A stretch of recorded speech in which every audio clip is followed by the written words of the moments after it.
we'll kick this off. This is awesome. This is a great turnout. Very, very excited for all this. A couple announcements before we start tonight's talk. First off, I'm sure all of you have heard of Anycon coming up in August. We're very excited about it. Nice Tech is our top tier adamantium sponsor again. So a huge round of applause to them. They are awesome. Thank you so much. The CTF that we're going to be doing, I hope many of you are planning attending and planning on participating. If any of you want to help build the CTF, we're looking for people to help build some of the challenges. Flip side is if you help build a challenge, you can't compete. But it is fun watching other people struggle with the challenges that you've built. So that's cool. So come and talk to any of us. Come find us after and let us know if you want to help out.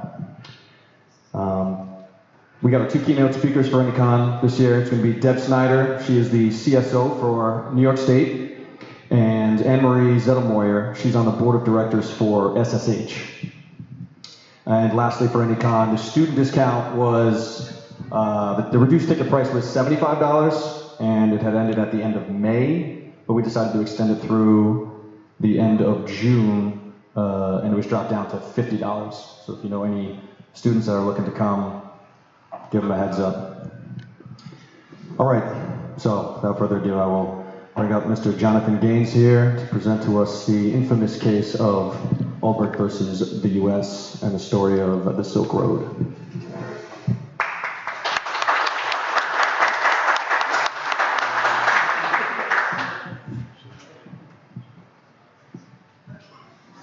Hi guys, thanks for coming. I'm John.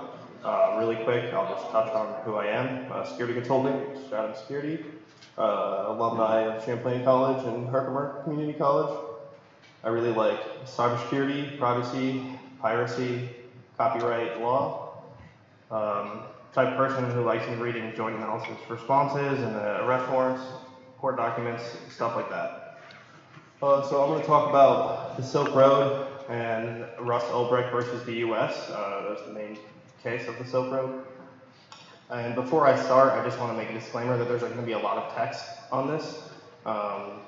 So I know it says too long to read, but you're going to have to read something.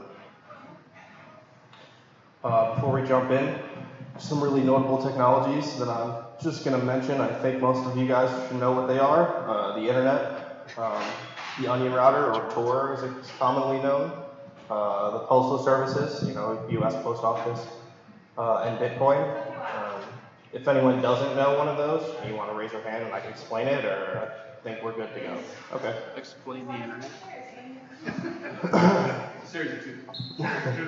So what is the Silk Road? It was a marketplace. It was accessible from 2011 to 2013.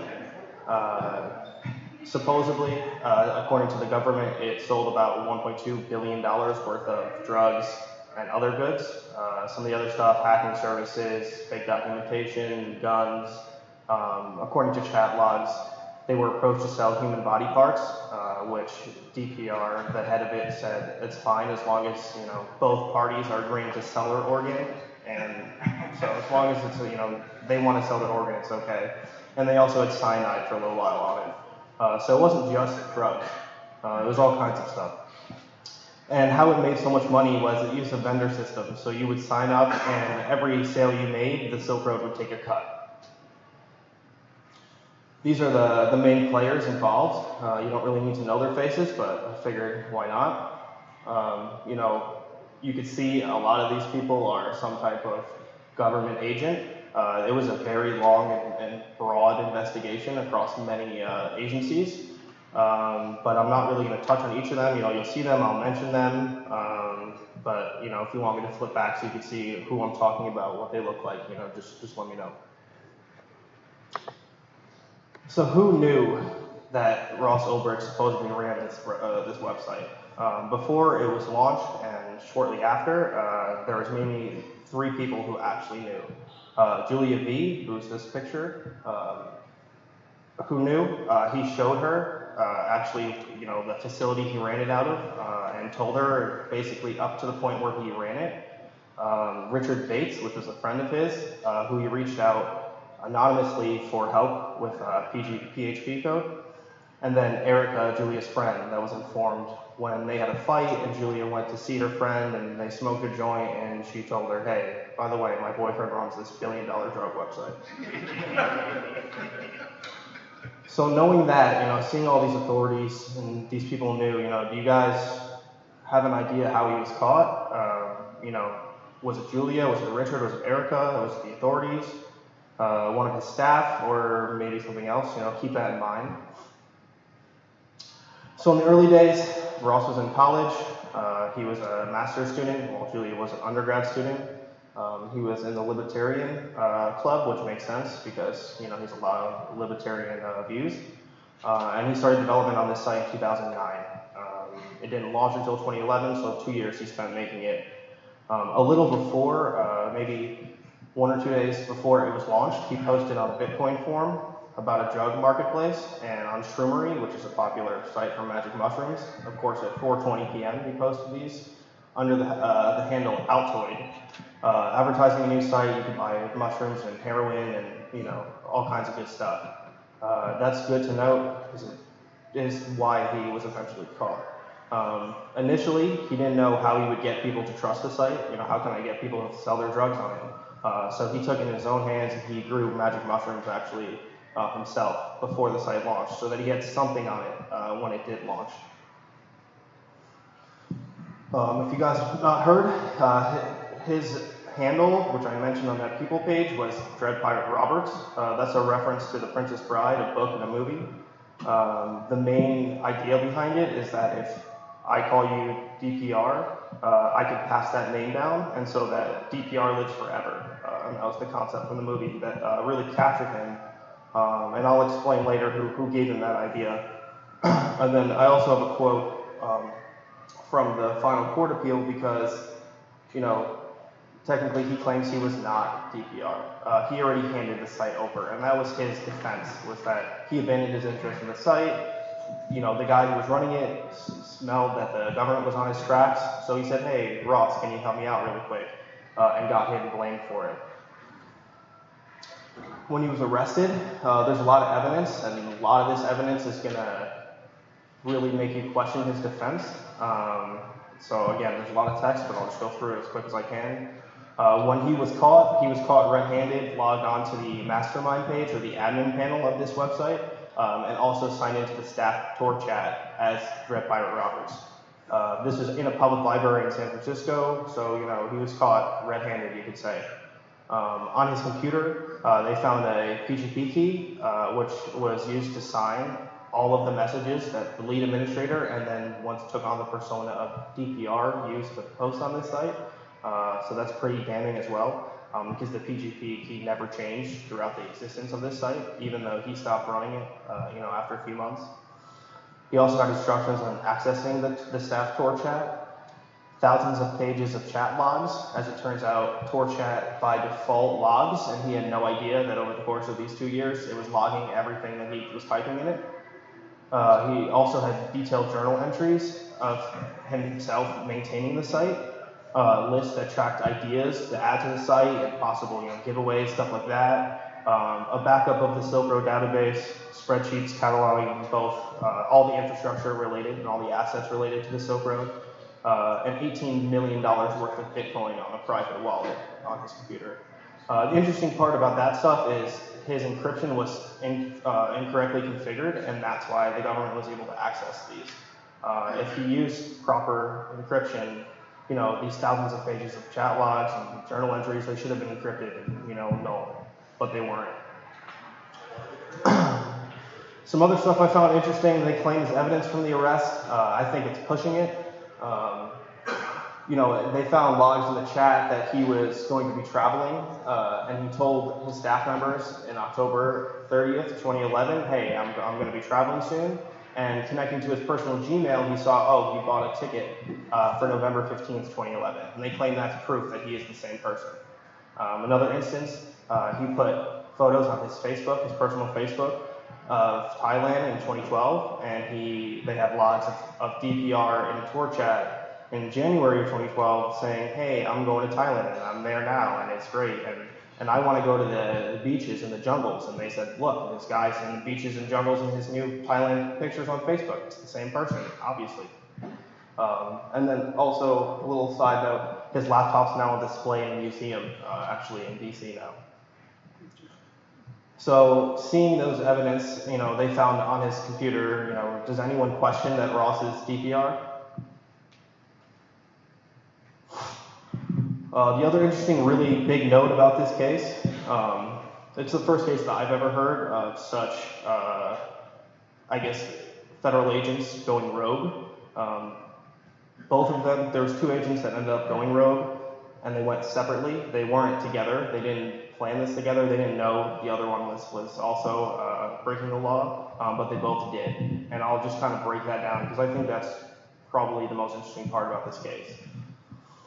So one day, Knob, who is the undercover agent, DEA, Carl Force, messaged in the staff chat, because he was undercover as a staff member of this site, saying, hey, I really want a kilo of cocaine. Do you know anyone? Obviously the head of the site did, so he said, yeah, I do. Go to Chronic Pain house, and I'll give you the address, and he'll have the kilo of cocaine for you, and then you can distribute it as you will. So they said, great, that's awesome. So, they set up a raid to raid this guy's house, Chronic Pain. He turned out to be Curtis Green. He lives in Utah. They staked out in front of his house while one agent undercover delivered the kilo. And they were really confused because initially Curtis came out of his house, he looked at the package, looked around, threw it in the trash and went back inside. And they were like, what, he needs to bring it inside, like we can't raid his house, so we don't understand. So around an hour later, they actually ended up coming back out. He ended up taking the packages and bringing it inside. And so then at that point, they raided his house. And if you saw, he was the person in the bottom right, so he was a family man. He immediately turned when he was arrested and said, I'll do whatever I can to help you guys catch this guy. He gave him his username and his password to the Silk Road, and he was fairly high up in the staff. So it turns out that his account would let you do things like change users' passwords for vendors and also access their Bitcoin wallets on the site. So he could take coins out, put Bitcoins in on these vendors' sites or on their accounts, which is a big access control issue, in my opinion. And this is a quote, I couldn't find it in the arrest warrant, but I know one of the agents who were investigating did say this, is that they felt when they arrested him, they didn't want DPR to know, because they felt like he knew always, he always had a way. So instead of bringing him to the police station to book Curtis Green when they arrested him, they brought him to the Marriott in Salt Lake City, without their superiors knowing. And they immediately started to interrogate him, to help us find him, tell us everything you know, blah, blah, blah, blah, blah. While Carl Force was doing this, the other head agent in charge, Sean Bridges of the Secret Service, who helped this raid, went on Curtis Green's computer in front of Curtis Green as they were interrogating him and actually siphoned $350,000 of Bitcoin from vendors and put it into his own personal wallet. Because from his understanding, Bitcoin is truly anonymous and untraceable. This was without Carl Force knowing, Bridges acted on his own accord. But that's the first case of a rogue agent, and it's a Secret Service agent, which I've never heard of a case of a Secret Service agent doing something like that. So he siphons the money, and Knob, aka DEA agent, is saying, let's get Green an arrest, let me check my laptop, let me go on to my, undercover duty as the staff moderator of the Silk Road. So he took his laptop out, he signs into his Tor chat, and he says, what's up, DPR, how are you doing, my captain? And DPR says, hey, that guy, Chronic Pain, he stole $350,000 of Bitcoin. And Carl Force was under the impression, well, he must have had some trigger that when we took his laptop, it did something and put money in something so that he could escape. So Carl Force believed that, Green did this. So they started to interrogate him, tell us how you did it, show us the money, blah, blah, blah, blah, blah. DPR said, I want the money back and I'll do whatever it takes. And you're trusted, I trust you, my DEA agent, Knob. Can you rough him up? Can you get the money back for me? So Nob shows the Secret Service agent, and they both agree, well, we have no choice. We have to torture him. We have to beat him up. So they took him into the bathroom, they tied him up, they started dunking him in the bathtub, they started to beat him with the stuff around in this hotel bathroom, and then they started sending pictures. And they did that because, they said it needed to look real. DPR got the pictures. He said, wow, that's great, but I still didn't get the money back because, Curtis Green, he didn't have the money, he didn't steal it. The Secret Service agent did. So he said, that's not enough. So he went to his right-hand man, VJ or Variety Jones, and he said, I don't know what to do, man. I want my $350,000 back, and I want him to pay for what he did. So VJ says, well, I know a guy in the Hells Angels. I could ask him if maybe, they maybe do a hit for us. It should be around $80,000. To DPR, that's pocket change. So he says, all right, here you go, and sends it to him. Shortly after that, they actually had to fake his assassination, which they used. They said spaghetti sauce to fake his blood, and they sent a picture. And DPR was under the impression that he had this guy killed. That actually never happened. Post this whole fiasco, Nob, or the DA agent, realized, hey, it would be really profitable for me to sell information to this guy. So he made a new account and started to modify his logs as, an undercover agent. He'd send everything he was doing over. So once in a while he'd start putting, I had a technical difficulty for 30 minutes. And in that 30 minutes, he was actually sending a PGP encrypted message with information from the investigation, which, granted, is how Ross stayed ahead of the authorities for so long.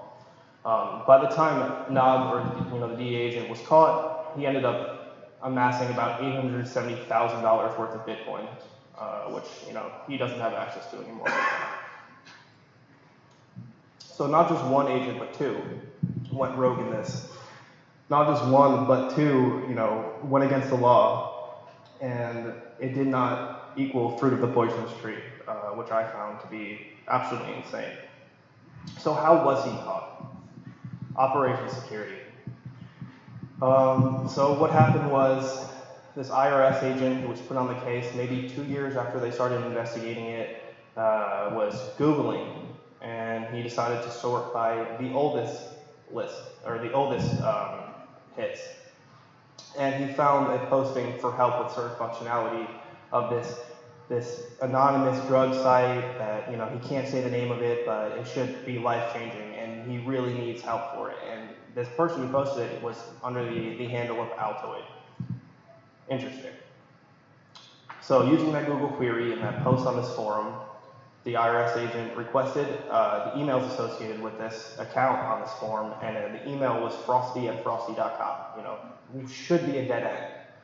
However, the forum ended up having the original email that he used to register, which was rossulbricht@gmail.com.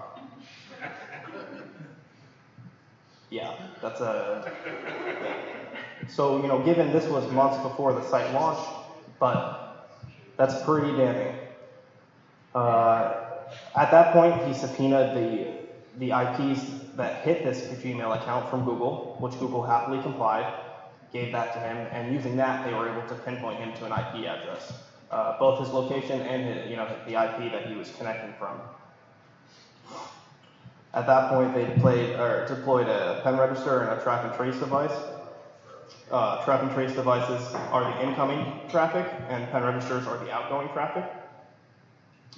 From that point, they said, hey, look, there's a few MAC addresses or a few devices that are connected. That's probably his laptop, but let's get one for that. So they did the same thing, a pen register and a track and trace order on his MAC address.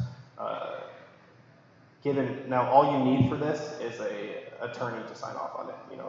One of the DAs to sign off on it. You don't need a judge's signature for this. You don't need. Hey John, when you say his router, this is like in his house or whatever? Yep. Wow. So I'm assuming they went through the ISP, but yeah, crazy. So from that point, they had it on his computer. They were seeing, exactly what he was doing, and they could see clearly that his computer was connecting and had an incoming from this Silk Road server named Frosty. And I'll mention how they got the IP of that server earlier, because remember, this is a Tor site. So was the IRS and the DEA working So they were all under the same umbrella, but they were not fond of talking to each other.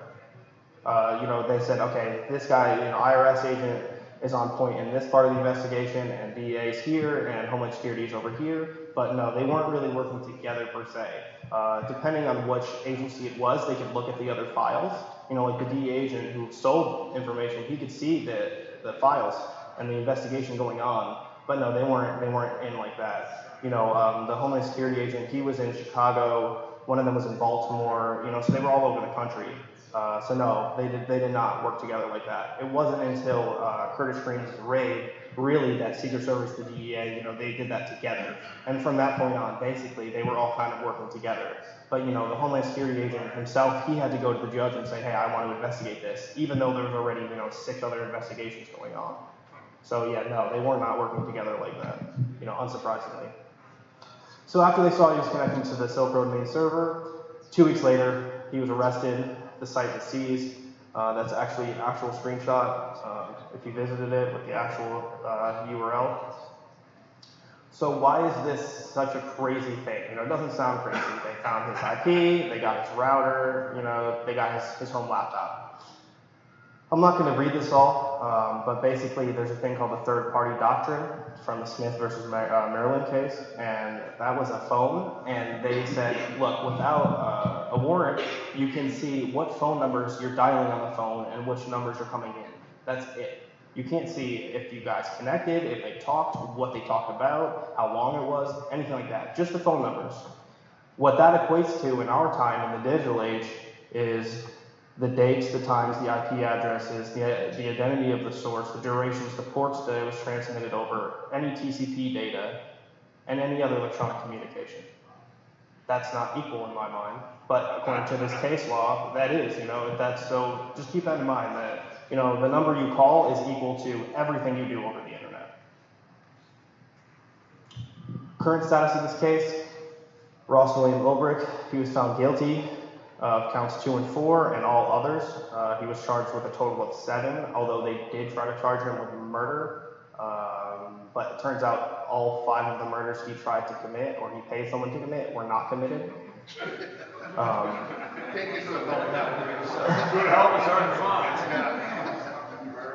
At least as far as they know, none of the murders were committed. What's really interesting about the charges he was brought upon him was one of them, count 4, is the kingpin statute, which really you see a lot in drug cartels, not in people who make websites. And that carries a minimum of 20 years in jail and maximum of life, unless you can prove that they had someone killed or murdered someone, and then it's death. That's the minimum. I didn't even know we had charges like that in this country. But that's crazy. And he was found guilty, but he was not found guilty of having someone murdered or murdering someone, so he wasn't given death. They also imposed a forfeiture of $184 million, representing the amount that he allegedly profited. So if you did the math, it was a $1.8 billion site.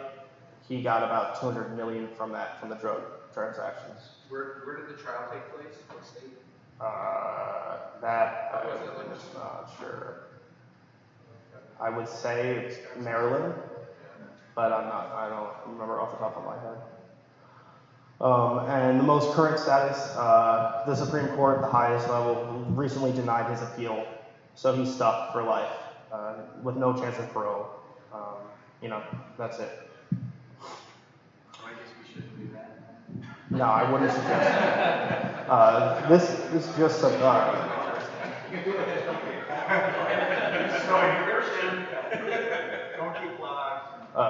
this is some trivia. So this is a bunch of stuff I found really interesting, but didn't really fit into any of the other slides.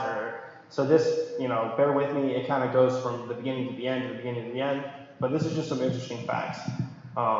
At one point, the administrator of the site, DPR, started to voice his libertarian ideals. You should be able to put what you want in your body, and you should be able to do what you want with your body, and the government can't tell you that. This was with an interview with a Gawker journalist who reached out via, the form for this site. In response, Senator Chuck Schumer demanded the site be shut down. That was, which I found interesting. The site was there beforehand, but since he was very passionate about it, now it's too much. The server, Frosty, they nicknamed it, was in Iceland, and that's the server that was running the Silk Road. And it was confiscated, but the people in Iceland, the company, forgot to give them the encryption key, or the decryption key, which ended up being given to them a few weeks later. But at first they were like, what are we going to do? We can't crack the encryption, we're screwed. Turns out the key is try to crack this NSA, a reference to Snowden.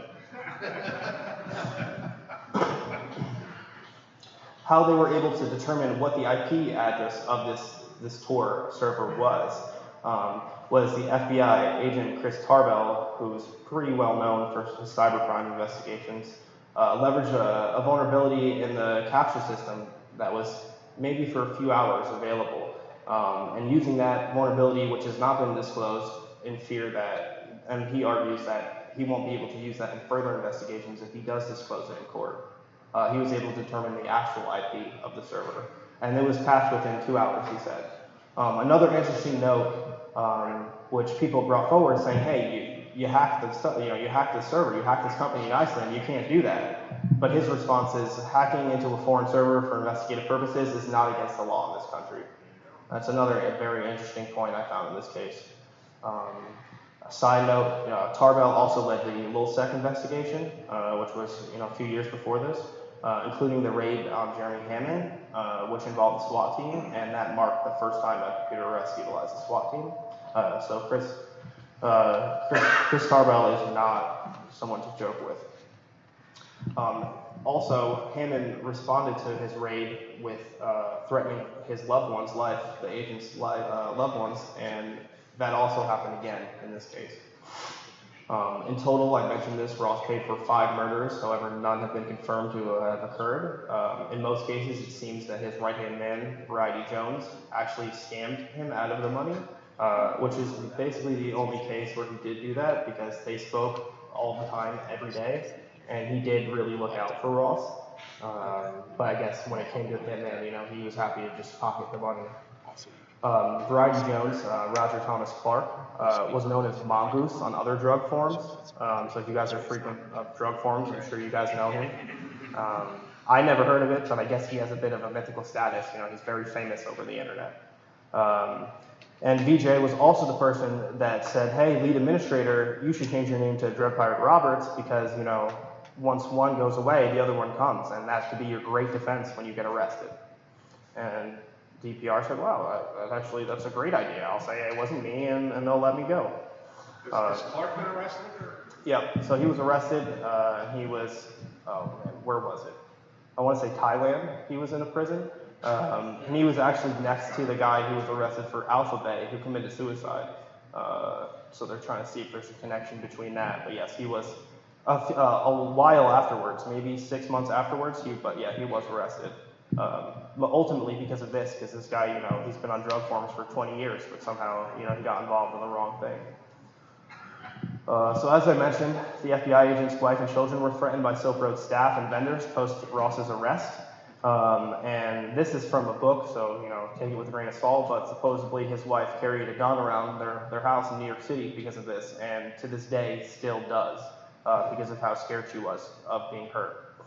The Homeland Security agent, who ended up being the Golden Star, because this Homeland Security agent didn't go rogue, and was basically the only person that could speak in court and say, "Hey, we didn't mess with evidence, I promise, look, I didn't break the law."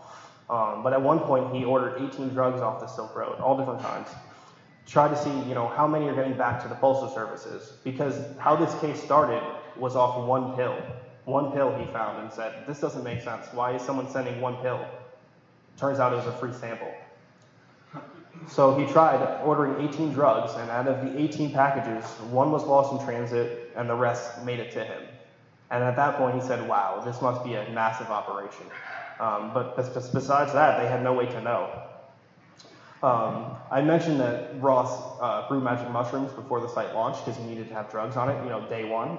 And at one point, he almost got arrested because his landlord, where he was growing these mushrooms, went into the apartment because there was a flood on the apartment above it and saw his entire grow op and called them and said, "The next call I'm making is to the cops." So Ross ran over, removed everything, and got away before the cops showed up. But that was one of his close calls before the site even existed.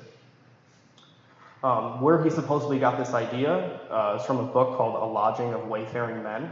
I've never heard of it prior to this, but this novel is about a group of libertarian freedom seekers who create an online internet society and use money that's free from the government.